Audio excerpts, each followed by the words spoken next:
नमस्कार।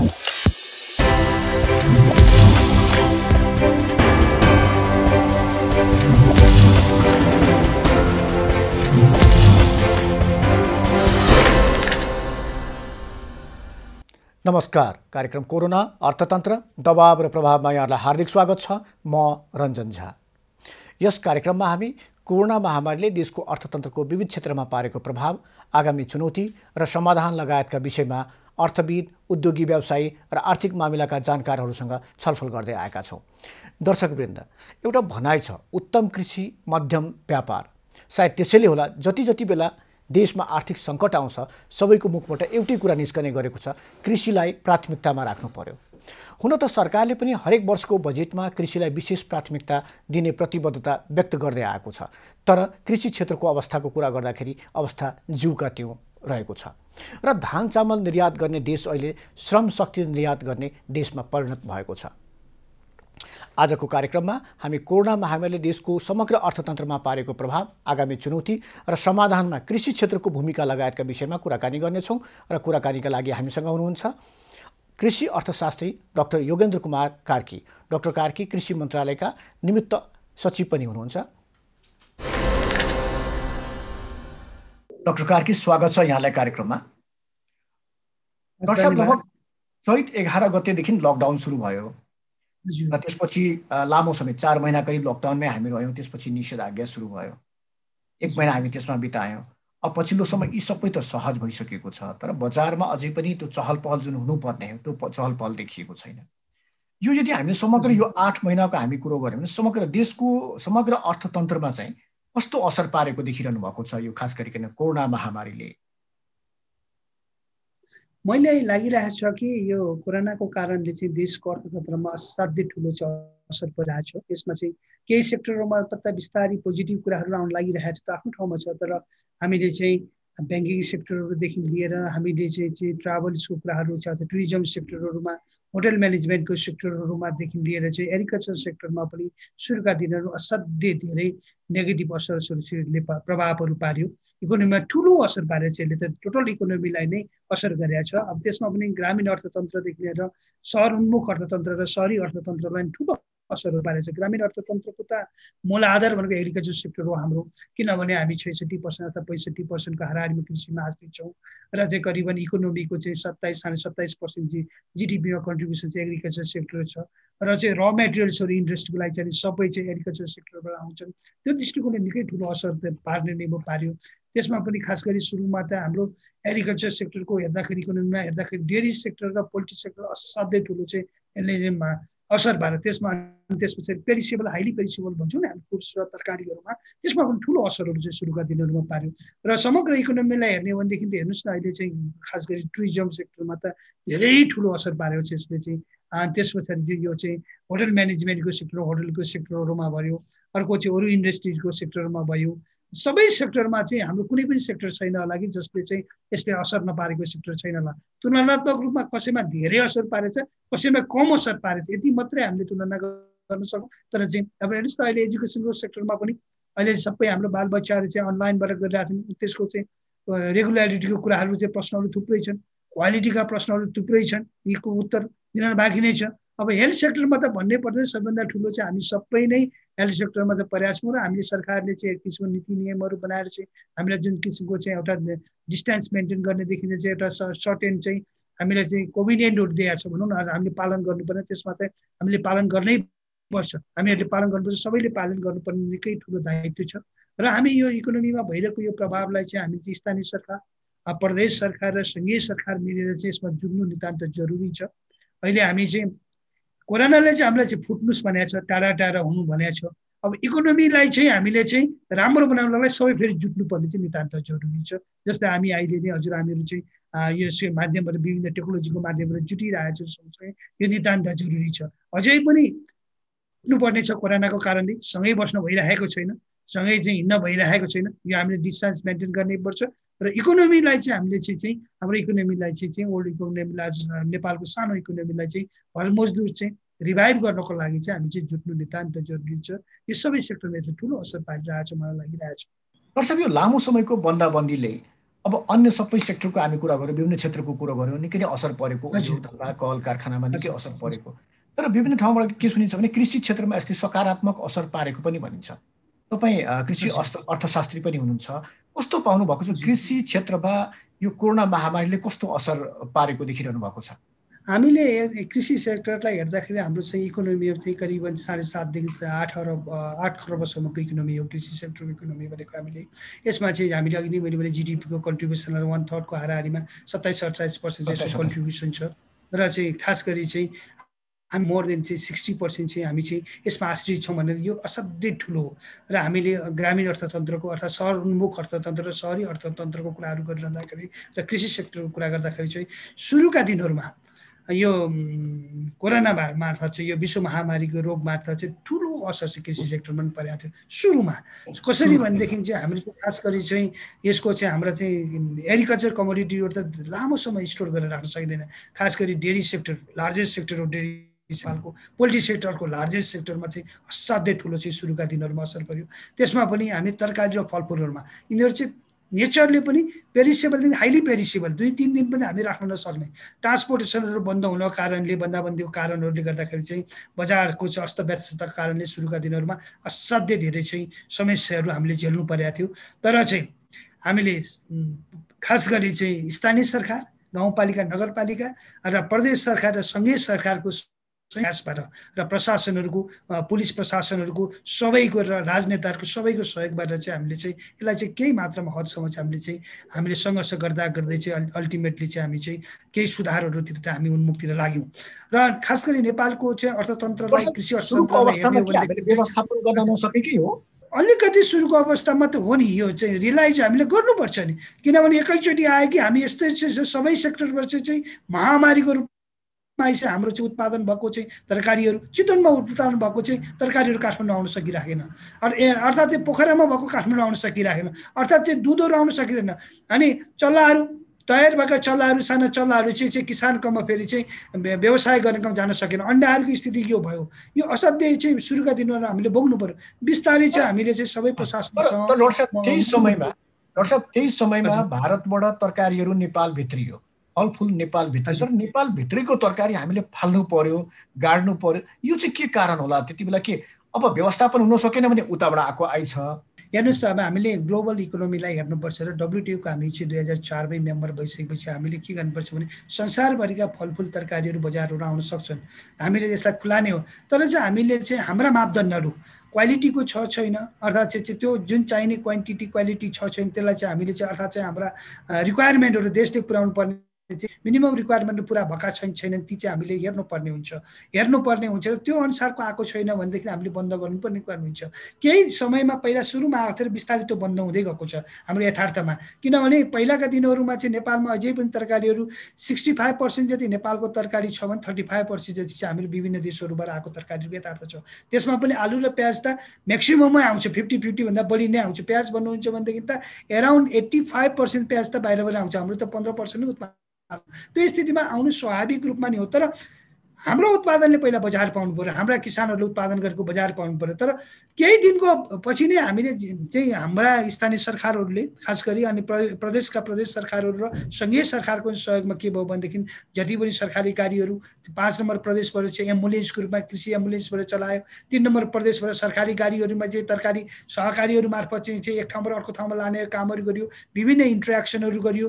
यो गरिसकेपछि बिस्तारै चाहिँ यी समस्याहरूलाई चाहिँ हल गर्दै गएर हामीले एउटा नारा के गर्यौँ भने गाउँ गाउँमा व्यवसाय खेती गर्नुपर्छ, सहरहरूमा तरकारी चाहिँ हाम्रो करेसाबारी र सहरमा चाहिँ कौशी खेती पनि गर्नुपर्छ र इकोनोमीलाई चाहिँ हामीले चाहिँ रिभाइभ गर्नुपर्छ, अर्थात् यसलाई चाहिँ चलायमान बनाउनुपर्छ भने चाहिँ अभियानको रूपमा चाहिँ सबै सङ्घीय सरकार, प्रदेश सरकार, त्यस पछाडि चाहिँ स्थानीय सरकार सञ्चालन गरिसकेपछि चाहिँ केही सुधारहरू भएको छ। यसले चाहिँ एग्रिकल्चर सेक्टरमा पनि चाहिँ हाम्रो इकोनोमीमा सुरुका दिनमा ठुलो असर पार्यो। तर चाहिँ इकोनोमीमा के भयो भने बिस्तारै चाहिँ विदेशबाट पनि चाहिँ कृषि चाहिँ सिकेका अनि विदेशबाट युवाहरू फर्किन थाल्नुभयो। त्यसपछि नेपालमै पनि उद्योग व्यवसायमा लाग्नुभएको, ट्राभल एजेन्सिजहरूमा लाग्नुभएको, होटल म्यानेजमेन्टमा लाग्नुभएको, विभिन्न सेक्टरहरू त झन् बढी चाहिँ बन्द भएपछि त त्यो सेक्टरको मान्छेहरू कहाँ जाने भन्दा त एग्रिकल्चर सेक्टरमा सहरमा भएको मान्छेहरू त गाउँकै मान्छेहरूले त सहर भरिया हो धेरै। अनि सहरमा बसेको मान्छेहरू कहाँ जाने भन्दा गाउँमै जाने। गाउँमा गइसकेपछि के अल्टरनेटिभ भन्दाखेरि चाहिँ हाम्रो खेतीपाती नै हो निश्चय पनि। अहिले पनि हामीसँग चाहिँ 21-22 लाख हेक्टर जमिनमा चाहिँ हामी चाहिँ खेतीपाती गरिरहेका छौँ। अझै पनि चाहिँ हाम्रो चाहिँ 7-8 लाख हेक्टरमा चाहिँ थप चाहिँ खेतीपाती गर्न सक्ने चाहिँ हामीसँग चाहिँ जग्गा जमिन भएकोले चाहिँ खेतीपातीमा चाहिँ हाम्रो चाहिँ जनशक्तिहरू चाहिँ लाग्न थाल्यो र विदेशबाट सिप आर्जन गरेको मान्छेहरू लागिसकेपछि चाहिँ एउटा के चाहिँ लहर ल्यायो भनेदेखि अब कृषि पनि गर्नुपर्छ। यो कोरोना महामारीको बिचमा नि कृषिको विकास, कोरोना महामारीको बिचमा कृषिको व्यवसायीकरण, कोरोना महामारीको बिचमा कृषिको आधुनिकीकरण, कोरोना महामारीको बिचमा कृषिको मेकानाइजेसन भन्ने स्लोगन चाहिँ बिस्तारै आउन थाल्यो। त्यसलाई चाहिँ अब हामीले चाहिँ सरकारी निकायहरूबाट यसलाई चाहिँ कृषिलाई माया गर्ने चाहिँ विभिन्न किसिमको ब्याङ्किङ सेक्टरबाट विभिन्न चाहिँ किसिमका चाहिँ कृषिमा माया गर्ने चाहिँ उद्योगपतिहरू सङ्कटकै बेला किन हामी कृषिको कुरो गर्छौँ? किनकि योभन्दा पहिला हामी नाकाबन्दीको समयमा पनि हामी कृषिमा आत्मनिर्भर हुनैपर्छ भन्ने एउटा के अरे महसुस गरे मान्छेहरूले। फेरि अहिले कोरोनाको बारेमा हामी कुरो गर्दैछौँ, कोरोनासँगै कृषिको कुरो गर्न थालिएको छ। अहिले जताततै कृषि मात्रै आत्मनिर्भरताको कुरो गरिन्छ। अनि यो फेरि समस्या सक्यो, त्यसपछि कृषि जस्ताको तस्तै होइन। यसरी हेर्नुहुन्छ, हामी आत्मनिर्भरताको कुरा कारण म ल्याउँछु। आत्मनिर्भरताको कुरा गरिरहँदाखेरि हामीले चाहिँ फुड सेक्युरिटीको दृष्टिकोण पोइन्ट अफ भ्यूले चाहिँ धान, गहुँ, मकै, आलु, फलफुल, तरकारीहरूदेखि माछा, मासु, दुधहरू चाहिँ अन्डाहरू चाहिँ देशभित्र उत्पादन गर्ने प्रचुर सम्भावना छ र हामीले यो चाहिँ के भन्छ इम्पोर्ट सब्स्टिट्युसन अर्थात् देशभित्र हामी आत्मनिर्भर बन्नुपर्छ भन्ने हाम्रो एउटा चाहिँ स्लोगन नारा र चाहिँ हामीले चाहेको। किनभने सामान्य प्रधानमन्त्रीज्यूबाट doubling the production and the income of the farmers भनेर चाहिँ हामी लास्ट 3 इयर्सदेखि इम्प्लिमेन्टेसनमा हामी आइरहेका छौँ। एउटा यो हो भने अब हामीसँग चाहिँ सँगसँगै हामीसँग प्रचुर मात्रामा चाहिँ एक्सपोर्ट प्रमोसन गर्ने कम्युनिटीहरू छन्। तपाईँले चियाको कुरा गर्नुहोस्, कफीको कुरा गर्नुहोस्, अलैँचीको कुरा गर्नुहोस्, तपाईँ हाइड एन्ड स्किनको कुरा गर्नुहोस्, अर्थात् चाहिँ तपाईँ बेसारको कुरा गर्नुहोस्, अदुवाको कुरा गर्नुहोस्, नेपालमा उत्पादनमा विश्व बजारमा जान सक्नेछन्। अब यो कुरालाई चाहिँ हामीले तालमेल मिलाएर सँगसँगै गर्नुपर्छ। अब हामीसँग एउटा अझै पनि हामी ल्याकिङ, मैले भन्नैपर्छ, म अर्थशास्त्री हो, हामीले जति पनि हाम्रा किसानहरूले धान, गहुँ, मकै, कोदो, फापरहरू गरिरहनु भएको छ, तरकारीहरू जति भारतमा सब्सिडीहरू पाइरहनु भएको छ किसानहरूले, भारतका किसानहरूले एउटा चाहिँ सातभन्दा उतापट्टिका त्यो किसिमको सब्सिडी बिजुलीमा भन्नुहोस्, पानीमा भन्नुहोस्, तपाईँले चाहिँ मलमा भन्नुहोस्, बिउमा भन्नुहोस्, त्यो किसिमको हामीले चाहिँ पुर्याउन सकिरहेको छैन। त्यसले गर्दाखेरि हाम्रा फार्मर्सहरू, हाम्रा चाहिँ किसानहरू, आदरणीय कृषकहरू चाहिँ उहाँहरूसँग कम्पिटिसन गर्न सकिराख्नु भएको छैन। त्यो भएको हुनाले चाहिँ अलिकति हामीलाई चाहिँ प्रब्लमहरू भइरहेको छ। अब हाई भ्यालु कमोडिटिजमा टी, कफी, कार्डमम, जिन्जरहरूमा जाने हो भनेदेखि त अपर्च्युनिटी भयङ्कर छ, हामी जान सक्छौँ। तर हामीले एउटा के गर्नु भने आत्मनिर्भर भन्नाले हामी 100% भन्दा पनि चाहिँ हामी कति पर्सेन्टभन्दा माथि चाहिँ हामी आत्मनिर्भर। मैले धानको कुरा गरौँ भने इक्जाम्पल, हामीसँग चाहिँ अहिले टोटल चाहिँ हाम्रो चाहिँ एग्रिकल्चर कमोडिटीको सिरियल क्रप्स भन्यो भने चाहिँ खाद्यान्न बालीहरू चाहिँ करिबन 1 करोड के अरे चाहिँ 15 लाख केजी चाहिँ हाम्रो चाहिँ उत्पादन भइरहेछ, के अरे मेट्रिक टन चाहिँ हाम्रो उत्पादन भइरहेछ। हामीलाई रिक्वायर भनेको चाहिँ 96 लाख मेट्रिक टन चाहिँ हाम्रो चाहिँ उत्पादन चाहिँ हाम्रो टोटलमा भयो भनेदेखि चाहिँ हामीलाई पुग्छ। तर हामीसँग अहिले विडम्बना के छ भने गहुँ त हाम्रो देशमा पुगिरहेछ, मकै दानाको बाहेक चाहिँ अरू त हाम्रो देशबाट पुगिरहेछ। दानालाई चाहिँ हाम्रो सर्टेज छ, करिबन 25 लाख मेट्रिक टन चाहिँ हामी चाहिँ मकै उत्पादन भइरहेछ। गहुँ त हामी चाहिँ 19-20 लाख मेट्रिक टन भइरहेछ, 11-12 लाख खपत भर्छ, अन्त अरू चाहिँ दानाहरूमा गइरहेछ। भनेपछि मकैको चाहिँ हाम्रो चाहिँ फिडको कारणले बढिरहेछ। अब धानमा मात्रै सबैभन्दा ठुलो समस्या हो म भन्छु। हामीले 55-56 लाख मेट्रिक टन धान फलाइरहेको छौँ, करिबन 15 लाख हेक्टरमा गर्छौँ। हाम्रो प्रोडक्टिभिटी चाहिँ 3.8 मेट्रिक टन छ। त्यो चाहिँ एसियाकै लोएस्ट प्रोडक्टिभिटी म भन्छु, साउथ एसियाकै। इन्डियामा योभन्दा बढी छ, चाइनामा त 5 भन्दा माथि छ, इन्डियामा 4 point something छ। हाम्रो प्रोडक्टिभिटी लो भएको कारणले अब यसमा पनि के छ भनेदेखि चाहिँ अहिले हामीले चाहिँ एक्सर्साइज गर्दा हामीलाई हाम्रो रिक्वायरमेन्ट जनसङ्ख्या, आजको जनसङ्ख्यालाई हामीले हेर्ने हो भनेदेखि करिबन चाहिँ हामीलाई चाहिँ 61 लाख मेट्रिक टन धान भए हामीलाई पुग्छ। तर चाहिँ हामीसँग चाहिँ 55 लाख 56 लाख भनेपछि करिबन 5 लाख मेट्रिक टन मात्रै धान चाहिँ हाम्रो अभाव हो। 5 लाख मेट्रिक टनको सरकारले तोकेको अहिले मिनिमम सपोर्ट प्राइसलाई क्यालकुलेसन गर्ने 27.15 करिबन 15 अरबको मात्रै धान चाहिँ बढीमा चाहिँ हामीलाई आवश्यकता हो देशलाई। तर हामीसँग के भने अब हामी बिस्तारै सिफ्ट हुनुपर्ने छ। हामीलाई प्रब्लम के भन्छ, हजुर हाम्रो चुलोमा चाहिँ जसको खेत छ हाम्रो धानहरू आइरहेको छ, हाम्रो त मोटो र के अरे चाहिँ धानहरू मात्रै छैन, मसिनो र हाम्रो बासमती धानहरू त छैन। हाम्रो किचनमा के पाएको छैन, बासमती धानहरू पाकिरहेछ, हाम्रो धान बाहिर गइरहेछ। अनि हामीसँग चाहिँ बासमती धान चाहिँ हाम्रोमा आइरहेको छ, चामल चाहिँ आइरहेको छ। मेन कुरो अहिले पनि आत्मनिर्भरको कुराहरू आउँदाखेरि चाहिँ हामी चामलको मात्रै कुरा गरिरहेछ, धानको। हामी नेपालीहरू यस्तो भइदिउँ कि त म नै हामी राइस इटर, बिहान भातै खानुपर्छ, दिउँसो भातै खानुपर्छ, बेलुका भातै खानुपर्छ, अगाउँजीहरू खाए पनि भात खानै पर्छ। अब यो फुड हेबिटलाई हामीले चेन्ज गर्ने स्किमहरू हामीले लिइरहेको छौँ। फुड हेबिट चेन्ज गर्नै पर्छ, यो बाध्यता छ। स्वास्थ्यको दृष्टिकोणले पनि, शारीरिक बनोटको दृष्टिकोणले र सबै दृष्टिकोणले, इकोनोमीको दृष्टिकोणले पनि यसलाई चाहिँ चेन्ज गर्नुपर्छ भने हामी अभियानमा एउटा लागेका छौँ भने अर्को हामीले बिस्तारै चाहिँ हामी चाहिँ सिफ्ट हुँदैछौँ। प्याडी कल्टिभेसन चाहिँ हामी चाहिँ यो चाहिँ खस्रो धान चाहिँ मोटो धानहरूबाट चाहिँ हामी चाहिँ बासना एरोमेटिक राइसहरूमा हामी सिफ्ट गर्दैछौँ। नेपाल कृषि अनुसन्धान परिषदबाट चाहिँ यो चाहिँ अनुसन्धानहरू भइरहेछ। यो सिफ्ट हुने साथ चाहिँ बिस्तारै चाहिँ हामी चाहिँ यसमा आत्मनिर्भर बन्छौँ। र अरू धान बाहेकको कुरा गर्दाखेरि तपाईँ हामीलाई दानामा चाहिँ प्रचुर सम्भावना, अब दानामा मकैमा मेजमा चाहिँ हामी चाहिँ के भनेदेखि चाहिँ फोडर चाहिँ जुन बनाउँछन् साइलेजहरूदेखि लिएर दानाहरू, अब त्यो किसिमको भेराइटिजहरूलाई चाहिँ हामी इन्ट्रोड्युस गरेर जानुपर्छ। गहुँमा हामीलाई प्रब्लम छैन, फापर कोदोको चाहिँ अल्टिमेटली प्रोडक्सनलाई बिस्तारै बढाउन जानुपर्छ। अब तरकारीमा मोरलेस हामी आत्मनिर्भर छौँ। हेर्नुहोस् आइदिइराखेको छ। हेर्नुहोस् है, बिजनेस कस्तो हो भने बिजनेस भन्ने कुरो चाहिँ आजको भोलि नै सिफ्ट हुँदैन छ। केही न केही त हामीले फड्को मारेको छौँ कृषिको क्षेत्रमा, तर जुन लगानी गरिरहेको छौँ र जुन आवश्यकता महसुस गरिरहेको छौँ हामी कृषि क्षेत्रको नेपालमा, र हामी हेर्छौँ प्रत्येक बजेटमा कृषिलाई निकै महत्त्व दिएको हुन्छ, निकै प्राथमिकता दिएको हुन्छ, तर वास्तवमा यो क्षेत्रमा काम चाहिँ कति भएको छ? किनकि अहिले पनि हामी हेर्छौँ धान गहुँ जुन कि हाम्रो मुख्य खेती थियो, यसमा पनि हामी बाहिरमाथि निर्भर छौँ, निर्भरै छौँ अहिलेसम्म। कृषि क्षेत्रको कुरा गरिरहँदाखेरि, प्राथमिकताको कुराहरू गरिरहँदाखेरि हामीले कृषि सेक्टरलाई चाहिँ एक्लो कृषिलाई मात्रै भनेर हेर्नु भएन। यसलाई कसरी जोड्नु पर्यो भने भूमिको कुराहरूलाई जोड्नु पर्यो, कृषि सडकको कुराहरूलाई जोड्नु पर्यो, बजारको कुराहरूलाई जोड्नु पर्यो, कृषि सिँचाइको कुराहरूलाई जोड्नु पर्यो, कृषि लोनको कुराहरूलाई जोड्नु पर्यो। यी तमाम कुराहरूलाई र internal market, domestic market, regional market र इन्टरनेसनल मार्केटलाई हेर्नु हामीले टोटालिटीमा हेर्नु पर्यो। र त्यसलाई चाहिँ फेरि हामी मार्केटिङ भन्नाले कसरी हेर्नु पर्यो, प्रोड्युसरलाई हेर्नु पर्यो, मिडलम्यानलाई हेर्नु पर्यो, कन्ज्युमरलाई हेर्नु पर्यो। यी सारा फाटोहरूलाई हेर्दाखेरि चाहिँ अहिले हामीले कृषि सँगसँगै जति सोचे अनुसार चाहिँ भन्नै पर्छ। मैले एज इकोनोमिस्ट भन्नु पर्दाखेरि चाहिँ नगइरहेको कारण के भने यी सबै चाहिँ हामी यसरी बसिरहेका छौँ कतिपय भने बिस्तारै हामी यसरी फर्किँदैछौँ। यी सबै कुराहरू चाहिँ सँगसँगै जानु पर्यो। सिँचाइसँगै जानु पर्यो, अनि मल कृषि ऋणहरू सँगै जानु पर्यो, कृषि बजारसँगै जानु पर्यो। यसरी जान सक्यो भनेदेखि 1-2 वर्षमा हामी फड्को मार्न सक्छौँ, सम्भावना छ। र अहिले वातावरण चाहिँ कृषि सेक्टरमा मलाई लागिरहेको चाहिँ असाध्यै राम्रोहरू बनिरहेको छ। अहिले चाहिँ के कलाकारहरू, के यहाँ चाहिँ के अरे आदरणीय पत्रकारहरू, के उद्योगपतिहरू, के राजनेताहरू सबै कृषिमा लाग्न थाल्नु भएको छ।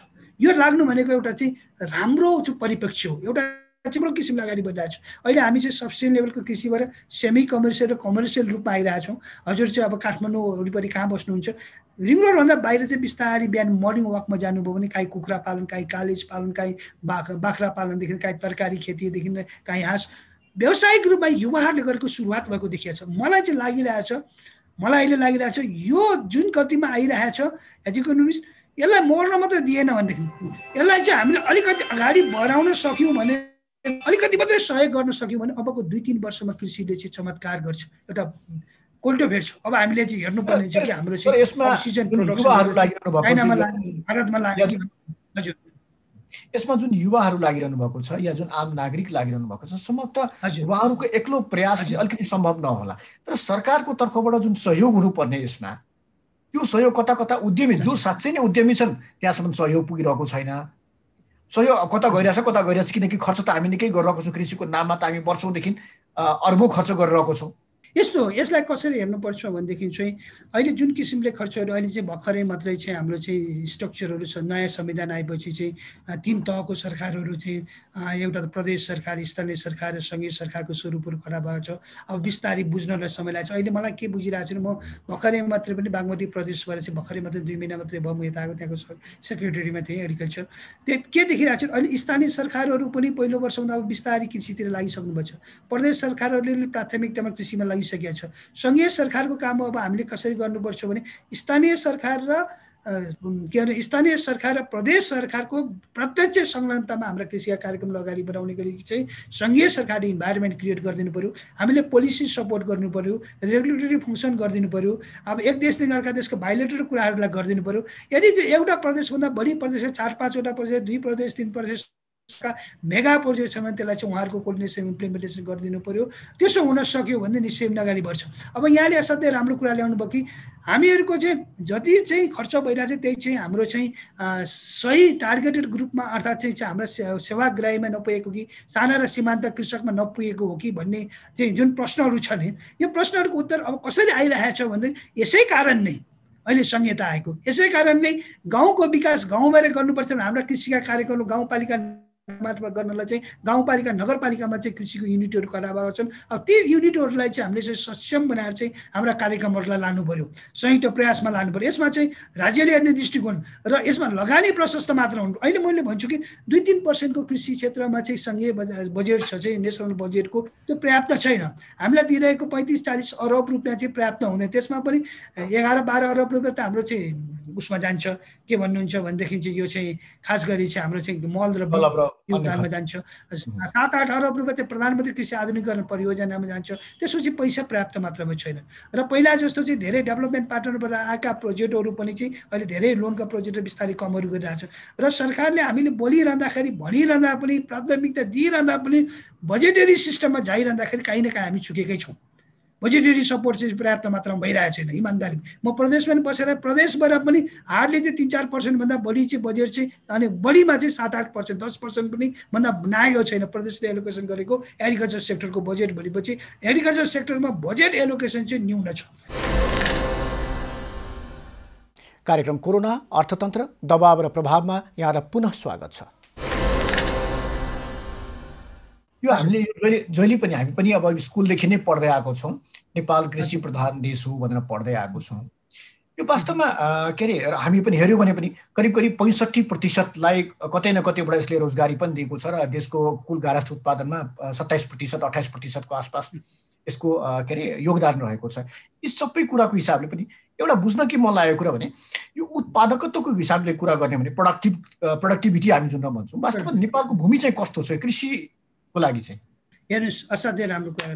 अहिले हामीले चाहिँ प्रोडक्टिभिटीको कुराहरू गरिरहँदाखेरि उत्पादकत्वको दृष्टिकोणले हेर्दाखेरि नेपालको क्लाइमेटिक कन्डिसनलाई हेर्ने हो भनेदेखि चाहिँ सबैभन्दा राम्रो छ। साउथ एसियामै सबभन्दा राम्रो छ, संसारको सबै किसिमको छ।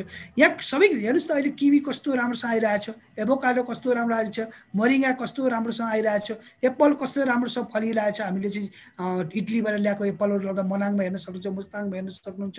पहिला चाहिँ आलुको कुरा गर्नु चाहिँ त्यसै राम्रो छ, सबसे कुराहरू त्यही गर्नुहुन्छ। तर एउटै कुरा प्रोडक्टिभिटी हाई नहुनको कारण चाहिँ हामीले दिनुपर्ने चाहिँ इनपुट्सहरू के विभिन्न, त्यसलाई पनि हामी क्याटेगोराइज गर्ने चाहिँ भन्ने हो भनेदेखि चाहिँ हामीले चाहिँ समयमा सिँचाइको कुराहरू, सिँचाइ कभरेज कति छ? एराउन्ड सिँचाइ हामीसँग चाहिँ 36-37% मात्रै छ। हामी 40भन्दा माथि पुग्न सकेकै छैनौँ एराउन्ड सिँचाइको। मलको कुराहरू छ, मल पनि चाहिँ हामीले पर्याप्त मात्रामा त हामी दिन सकिरहेको छौँ। हाम्रो रिक्वायरमेन्टको 7 लाख मेट्रिक टन चाहिँ हामी रिक्वायरमेन्ट भन्छौँ। 2016-17 को चाहिँ लगानी बोर्डको चाहिँ स्टडीले नै चाहिँ 7 लाख मेट्रिक टन जति नेपालमा चाहिँ फर्टिलाइजर चाहिने छ भन्ने कुराहरू आइरहेको छ। हामीसँग त अहिले 3 लाख 3.25 लाखको लागि चाहिँ सब्सिडी दिने चाहिँ बजेट एलोकेसन भइरहेको छ भने त्यो नै सफिसियन्ट छ। अर्को उन्नत बिउहरूको कुराहरू आउँछ, त्यसपछि टेक्नोलोजीको कुराहरू आउँछ, मार्केटको कुरा आउँछ, उत्पादन भएका वस्तुहरू चाहिँ हामीले चाहिँ कोल्ड स्टोरेजमा राख्नको लागि हाम्रो हेर्नुहोस् त आलुहरू सिजनमा हामीले चाहिँ साउन भदौमा खनेको बेलामा चाहिँ किसानहरूले चाहिँ आलु चाहिँ 35-36 रुपियाँ किलोमा बिक्रिरहेछ भने अहिले अलिकति मात्र अफ सिजन हुँदाखेरि चाहिँ यो आलु नै चाहिँ हाम्रो चाहिँ 50-60 रुपियाँ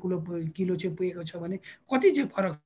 यो कुरा गर्नको लागि चाहिँ हामीले चाहिँ इकोनोमीलाई गर्नको लागि चाहिँ हामीले सबै किसिमका इन्फ्रास्ट्रक्चरहरू बनाउनु पर्यो।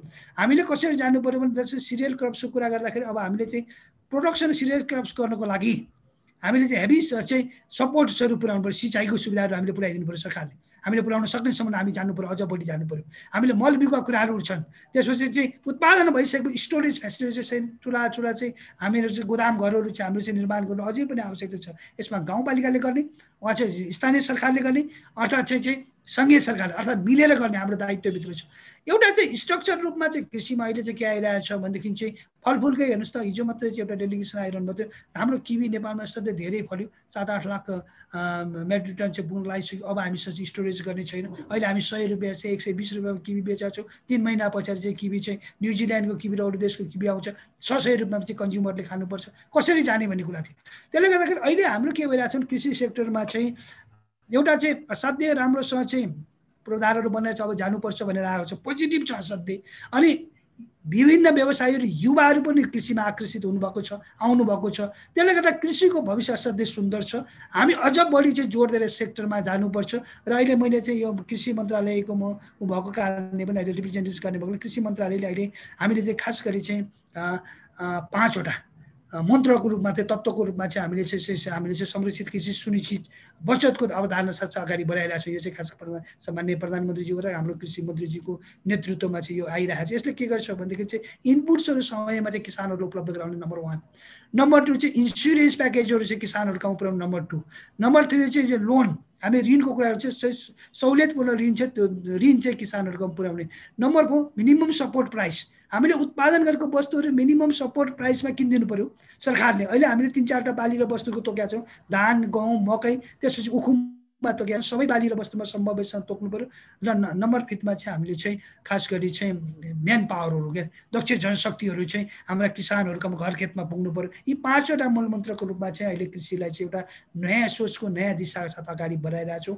मलाई सम्बन्ध के लाग्छ भने 1-1.5 वर्षमा अहिले भइरहेको कृषिले चाहिँ हामीले सोचेको भन्दा फराकिलो कृषि बन्छ भन्ने कुरा रहेको छ। अहिले हेर्नुहोस् त ठुला सम्भावना वास्तवमा कृषिमा धेरै छ हैन, तर वास्तविकता हामी हेरौँ एकछिनको लागि। उखु किसानहरू उनीहरूले चेतावनी दिएका छन् कि हामी आन्दोलन गर्छौँ। बिचाराहरूले 1 वर्ष पहिले उखु बेचे तर अहिलेसम्म चाहिँ पैसा पाएको छैन। उखु किसानको कुरो गरौँ। मलको कुरा हामीलाई प्रत्येक वर्ष थाहा छ, हामीलाई मल चाहिन्छ, तर मलको कारण चाहिँ किसानहरूले समयमा चाहिँ त्यसलाई प्रयोग गर्न पाएन। तेस्रो कुरा जस्तै अलैँचीकै कुरा गरौँ, अदुवाकै कुरा गरौँ, चियाकै कुरा गरौँ, हामीसँग उत्पादन हुन्छ तर यो बजारमा पठाउँदाखेरि बर्डरमा समस्या आउँछ, सीमामा समस्या आउँछ, 2-4 दिन रोकिदिन्छ, हाम्रो सामान बिग्रिन्छ। यो जुन यस्ता कुराहरू छ के वास्तवमा सरकारको नियतै यस्तै हो कि होइन हाम्रा किसानहरूलाई अप्ठ्यारो नै परोस्?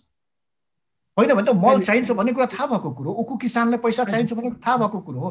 अलैँची उत्पादन भइसक्यो, अब बजार गएर त्यसलाई त सजिलो बनाइदिनु पर्यो। तर यो सबै ठाउँमा असहज मात्रै भइरहेको छ, जसले गर्दाखेरि किसानहरू झन् अप्ठ्यारो परिरहेका छन्। असाध्यै राम्रो प्रश्न। हामीले के गर्नु पर्यो भने विगतलाई चाहिँ हामीले एउटा पाठको रूपमा लिएर चाहिँ भविष्य भोलिको दिनहरूमा चाहिँ रिपिट नहुने गरी हामीले गर्नु पर्यो। म मलबाटै सुरु गर्छु। हामीले मलहरूको कुरा गर्दाखेरि हो योपालि चाहिँ मल नभएको होइन, धान रोप्ने बेलामा मल त हामीले सप्लाई गर्यौँ, मन्त्रालयले गरे हो हामीले। तर पनि चाहिँ यो कोरोनाको कारणले समयमा मल आउन नसकेको कारणले चाहिँ हामीले चाहिँ चाहे जति चाहिँ माग अनुसारको मल पुर्याउन नसकेकै हो। तर यसलाई हामीले के लेसन लर्न गर्यो भनेदेखि अहिले हामीले चाहिँ हाम्रा चाहिँ कृषि सामग्री कम्पनी अन्तर्गतका 41वटै ठाउँहरूमा जिल्लाहरूमा चाहिँ अहिले चाहिँ यो के भन्छ पोटास मल पुगिसकेको छ, पोटासको समस्या छैन। अब गहुँ सिजनको लागि र मकै सिजनको लागि चाहिँ हामीले चाहिँ यो डिएपीको समस्यालाई हामीले समाधान गरिसकेका छौँ। अब समस्या हुँदैन, आइसकेको छ, आजबाट आउन थालिसकेको छ। अब युरियाको लागि पनि चाहिँ सम्माननीय 2टा प्रधानमन्त्रीज्यू बिचमा चाहिँ छलफल भएर चाहिँ हामीले चाहिँ बङ्गलादेशबाट युरिया मल छिटै ल्याउँदैछ, आउँदैछ। यसै मार्फत हजुर म सिधा यसै मार्फत के म अनुरोध गर्न चाहन्छु भनेदेखि चाहिँ अहिले हामीले माननीय मन्त्री बसेर धेरै छलफल गरिसकेपछि कम्पनीसँग गरिसकेपछि मलको लागि चाहिँ सधैँको लागि एक्ज्याक्टली यहाँले भन्नु सधैँ मल चाहिन्छ त 5-6 लाख चाहिन्छ भने किन नपुर्याउने? सधैँको लागि मलको चाहिँ समस्याको समाधान गर्नको लागि चाहिँ हामीले चाहिँ मल्टी इयर हामी चाहिँ टेन्डरिङ सिस्टममा पनि जानेर खास गरी चाहिँ G2G ल्याउन सकिन्छ भने पनि मल्टी इयरको लागि चाहिँ एउटा एमओयू गर्ने किसिमले गरेका छौँ। यो सुखद सन्देश हो। यहाँहरू सायद सम्भवतः यो पालि चाहिँ यो के भन्छ भने हामीले चाहिँ यो गहुँको सिजन सिद्धिपछि गहुँमा हामी अझै पनि कोसिस गरेका थियौँ कहीँ कतै कमी कमजोरी नहोस् चाहिँ डिएपीको लागि भनेपछि त्यस पछाडि चाहिँ नेपालको इतिहासमा चाहिँ मलको समस्या सदायका लागि समाधान गर्ने किसिमले हामी अगाडि बढिरहेका छौँ। र नेपालमै किन मलको कारखाना खोल्न सकिन्छ छैन 1984 मा जाइकाले एउटा स्टडी गरेको थियो जापान सरकारको सहयोगमा। त्यसपछि 2016 मा चाहिँ हामीले चाहिँ लगानी बोर्डबाट स्टडी भएको थियो। भर्खरै पनि चाहिँ हाम्रो चाहिँ कृषि मन्त्री माननीय मन्त्रीज्यूबाट चाहिँ यहाँ अहिलेको सचिवज्यूको नेतृत्वमा चाहिँ तत्कालीन सचिवको नेतृत्वमा एउटा स्टडी रिपोर्ट आइसकेको छ। हामी ती स्टडीलाई हेरेर चाहिँ नेपालभित्रै सम्भावना छ भने चाहिँ एउटा नेसनल प्रोजेक्टको रूपमा अध्ययन गर्दैछौँ भनेदेखि र अर्को कुरा चाहिँ बाहिरबाट पनि मल कसरी ल्याउने भन्ने कुरा सदाको लागि यो समस्याको समाधान गर्ने गरी वर्कआउट गरिरहेको छौँ। मैले चाहिँ भने यहाँहरूको चाहिँ लोकप्रिय टिभी मार्फत म के आग्रह गर्न चाहन्छु भनेदेखि चाहिँ अब मलको समस्या नेपालमा हुँदैन भन्ने कुरा यो मेरो भनाइहरू रेकर्ड नै हुन्छ भन्ने कुरा निश्चित रूपमा मलको एउटा यो राम्रो कुरा सुनाउनु भयो। उखु किसानको लागि पनि केही सुनाउनुहुन्छ कि? उखु किसानहरु बिचारा आन्दोलनमा मात्रै पनि हामी मन्त्रालय आन्दोलनमा आउनुभएको छ। मैले आज पनि पत्रिकामा पढेँ, हिजो पनि पढेँ। उहाँहरूको चाहिँ म भन्छु कि चाहिँ नेपालमा देशलाई माया गर्ने पनि सबैले माया गरेछौँ, सबैभन्दा चाहिँ महान भनेको चाहिँ किसानहरू नै हुन्। तर यो जबसम्म हामीले किसानलाई लाउनु पर्यो सर। हजुर, म ल्याउँदैछु अलिकति सुनिदिन सकुन् हजुर। के छ भनेदेखि हिजो मात्रै पनि हामीले उखुको किसानको बारेमा अर्को पालिको चाहिँ हामीले न्यूनतम सपोर्ट मूल्य भन्छौँ नि, मिनिमम सपोर्ट प्राइस तोक्नको लागि हामीले एक्सर्साइजहरू गरौँ, उद्योगपतिहरू र हामीसँग बस्यौँ। किसानहरू चाहिँ यो कोरोनाको कारणले आउन सक्नु भएन र त्यसलाई अहिले चाहिँ हामी उखु उत्पादक किसानहरूसँग फर्दरमोर छलफल गर्दैछौँ र हामीले जहिले पनि उत्पादन गर्नेले बढीभन्दा बढी चाहिँ त्यसको लाभ पाउनुपर्छ।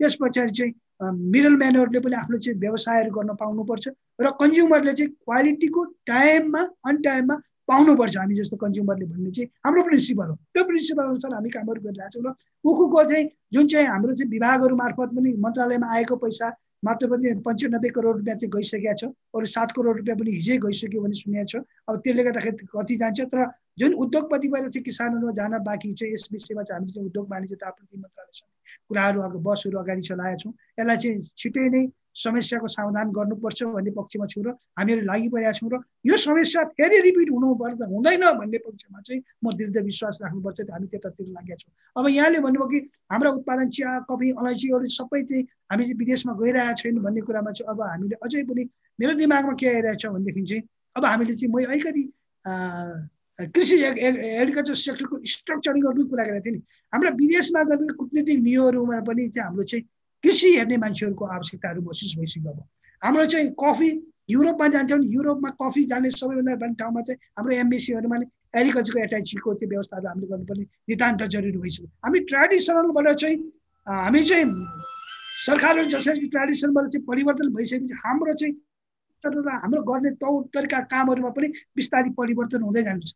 जस्तो चाहिँ कलकत्तामा हाम्रो चाहिँ सबैभन्दा बढी चाहिँ मल ल्याउनु उ गरेर छ भने त्यहाँ एग्रिकल्चरको अफिसर एकजना भइदियो भनेदेखि चाहिँ इकोनोमिस्ट भइदियो भने धेरै नै एक्सर्साइज गर्छ भन्ने दृष्टिकोणले र हाम्रो जुन चाहिँ अलिकति हाम्रो चाहिँ खास गरी चाहिँ हाम्रो क्वालिटीको कारणले गर्दा पनि काहीँ प्रब्लमहरू आएका छ बेला बेलामा भने तिनीहरूलाई हामीले चाहिँ सुधार गर्दै चाहिँ अहिले हामी सबैभन्दा बढी हामी 8 देखि 11 अरबको चाहिँ हाम्रो चाहिँ सबैभन्दा बढी चाहिँ हाम्रो चाहिँ के गइरहेछ भन्दाखेरि अलैँची गइरहेछ, त्यसपछि चिया आउँछ, त्यसपछि कफी आउँछ। यी कुराहरूलाई चाहिँ हामीले चाहिँ बिस्तारै हामीले चाहिँ ध्यान दिँदै जानुपर्छ र हामीले चाहिँ अहिले चाहिँ कृषि एग्रिकल्चर सेक्टरको रिस्ट्रक्चरिङ पनि हामी गर्ने किसिमले चाहिँ यसको एमएन अर्गनाइज स्ट्रक्चरलाई हामीले अहिले हेरिरहेका छौँ भनेदेखि चाहिँ नार्कलाई कसरी लाने, रिसर्चको कम्पनीहरूलाई चाहिँ एक्सटेन्सनसँग कसरी जाने, युनिभर्सिटीहरूसँगको हेल्प कसरी लिने र खास गरी सङ्घीय सरकारले प्रदेश सरकार र स्थानीय तहसँगको समन्वय कसरी बढाउने र हाम्रा एक्टिभिटिज तमाम कृषिका एक्टिभिटिजहरू स्थानीय तह मार्फत सञ्चालन गर्ने प्रक्रिया र अनुगमन मूल्याङ्कन तीबाट हुने किसिमले कसरी जाने भन्नेमा हामी व्यापक रूपमा छलफल गरिरहेका छौँ।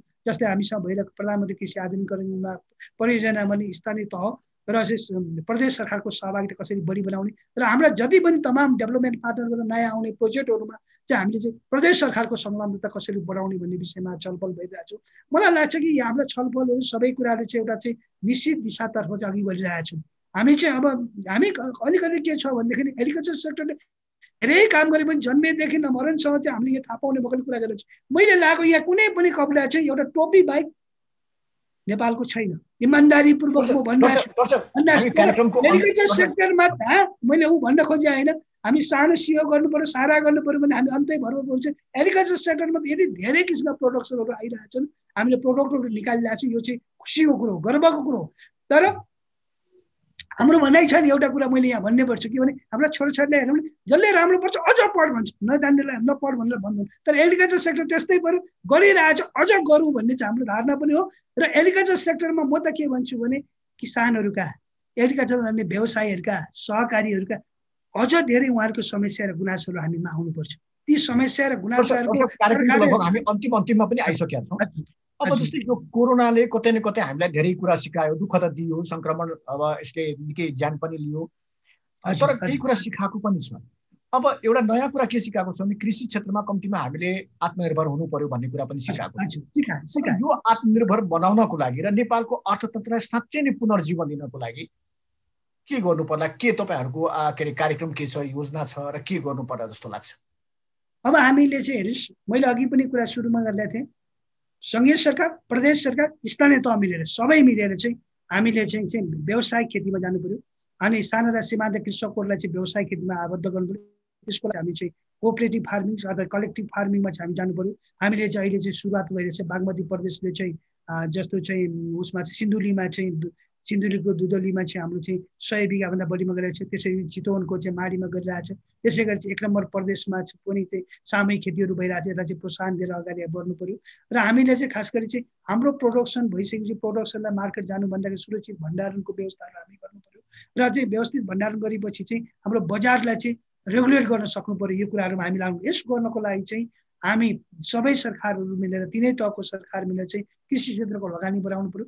कृषि क्षेत्रमा लाग्नेहरू चाहिँ जो लागिरहनु पर्छ उनीहरूलाई प्रोत्साहन गर्नु पर्यो र उहाँहरूलाई चाहिँ कदर गर्नु पर्यो र उहाँको आत्मसम्मान गर्ने किसिमले चाहिँ एग्रिकल्चर चाहिँ प्रोफिटेबल, एज युजुअल एग्रिकल्चर होइन, एग्रिकल्चर या चाहिँ प्रोफेसनल एग्रिकल्चर या चाहिँ प्रोफिटेबल बिजनेसको रूपमा अगाडि बढाउनको लागि चाहिँ हामीले धेरै किसिमका सपोर्टहरू गर्नु पर्यो। त्यसको लागि चाहिँ हामीले चाहिँ इन्टरनेसनल मार्केटहरूमा पनि हाम्रो प्रडक्टलाई टाइअप गर्दै पर्यो। डोमेस्टिक मार्केटमा एउटा चाहिँ प्रदेशबाट अर्को प्रदेशमा जानको लागि सहजीकरणहरू हामीले गर्नु पर्यो।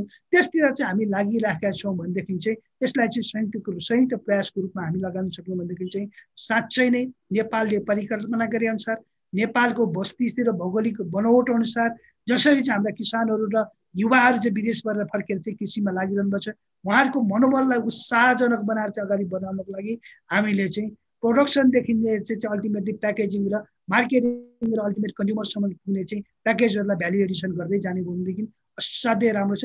त्यो लाइनमा चाहिँ कृषि तथा पशुपन्छी विकास मन्त्रालय लागेको छ।